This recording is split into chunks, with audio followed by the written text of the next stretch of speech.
Good morning. मैं अमित कुमार फिर से आप लोगों का एक बार स्वागत करता हूं। शब्दकोश नामक नई श्रृंखला की आज ये हमारी पहली क्लास होगी और इसके जो कुछ महत्वपूर्ण पहलू हैं या इसकी जो उपयोगिता है शब्दकोश नामक इस श्रृंखला की, उसको आप जो हमारी पहली क्लास हुई है इसको लेकर इंट्रोडक्शन की, उस पर जाकर आप इसको एक बार देख सकते हैं। इसी वीडियो में हम एक नीचे लिंक दे रहे हैं जिससे आप समझ सकते हैं कि इस नई श्रृंखला का हमारा उद्देश्य क्या है और किस प्रकार हम इसको आगे लेकर चलेंगे। डेली प्रतिदिन हम एक शब्द को लेते हुए आगे बढ़ेंगे और बेसिक्स से स्टार्ट करते हुए हम एडवांस लेवल तक धीरे धीरे आगे पहुंचेंगे। तो चलिए इसी श्रृंखला की शुरुआत करते हुए आज हम अपने पहले शब्द पर नज़र डालते हैं। जो पहली टर्मिनोलॉजी है ब्लैक होल। जब आप करंट पढ़ते हैं या न्यूज़ देखते हैं, कई बार हमने देखा है सिविल सर्विसेज को लेकर भी प्रीलिम्स में क्वेश्चन कई बार इसके ऊपर बन चुका है और भविष्य में भी जैसे जैसे नए परिवर्तन होंगे इस पर क्वेश्चन बनने की संभावनाएं काफ़ी रहेंगी। तो पहले इसकी परिभाषा पर एक नज़र डाल लेते हैं, फिर इसको थोड़ा सा जितना ज़रूरी है उतना समझते हुए आगे बढ़ेंगे।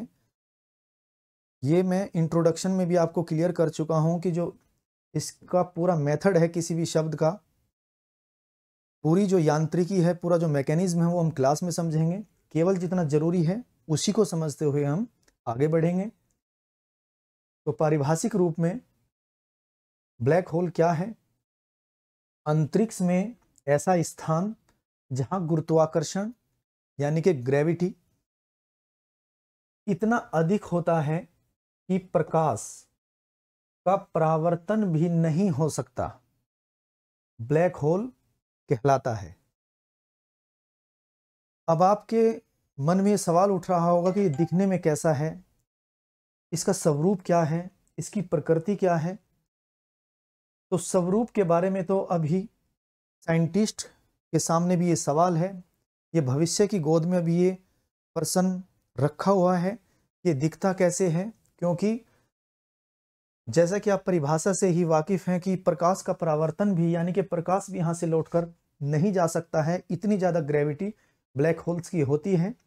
तो यहाँ से यदि हम डायरेक्ट इसका फ़ोटो लेने की कोशिश करें तो उसमें भी अभी तक सफलता नहीं मिल पाई है। हाँ, इतना ज़रूर है इस ग्रेविटी के चलते जब ब्लैक होल किसी खगोलीय घटना को, किसी खगोलीय पिंड को अपनी ओर खींचता है या जो प्रकाश उससे उत्पन्न होता है उसकी कुछ फोटो ली गई हैं, लेकिन वो भी काफ़ी सीमित हैं। दूसरा सवाल उठता है कि ब्लैक होल का निर्माण होता कैसे है, क्या इसका प्रोसेस है। तो जब एक विशाल स्टार या विशाल तारा एक बड़े आकार का मरता है या अंतिम क्षण में जाकर उसका विस्फोट होता है, जीव की तरह ही उसका भी एक जीवन काल है सूर्य का। पहले वो जन्म लेगा, फिर वो युवा होगा, फिर वृद्ध होगा और अंतिम रूप से वो मृत्यु को प्राप्त होगा। यानी कि उसकी जो हाइड्रोजन है वो चरणबद्ध तरीके से हीलियम में परिवर्तित होती जाएगी और सूर्य अपने जीवन काल में आगे बढ़ता जाएगा। तो मैं यहाँ पर आपका ध्यान दिलाना चाहता हूँ कि जब ये सूर्य एक विशालतम रूप का होगा और जब वो मृत्यु को प्राप्त होगा तो अंतिम रूप से जो चीज़, जो खगोलीय घटना, खगोलीय पिंड या खगोलीय बिंदु जो निर्मित होगा उसको ब्लैक होल कहेंगे। किसी भी सौर मंडल में या किसी भी आकाशगंगा में, जो अगर हम अपनी आकाशगंगा की बात कर लें, अपनी गैलेक्सी की बात कर लें, उसका नाम मंदाकिनी है। तो किसी भी आकाशगंगा के सेंटर में होते हैं। यदि मैं अपनी आकाशगंगा के स्वरूप की बात करूं तो ये कुछ दिखने में इस प्रकार की है। ये हमारी गैलेक्सी है जो सर्पिलाकार है और इसी के सेंटर में यहाँ पर एक पॉइंट की तरह ब्लैक होल विद्यमान है। सूर्य का जन्म यहाँ से होता है, वो हम जब आगे नेक्स्ट क्लासेस आपकी हम पढ़ेंगे तो पूरा मैकेनिज्म इसका समझेंगे।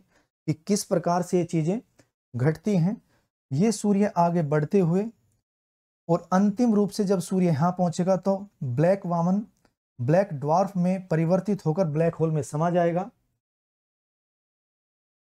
इस प्रकार हमने समझा कि ब्लैक होल को पारिभाषिक रूप में किस प्रकार से लिखना है और इसकी क्या क्या घटनाएं इससे संबंधित है।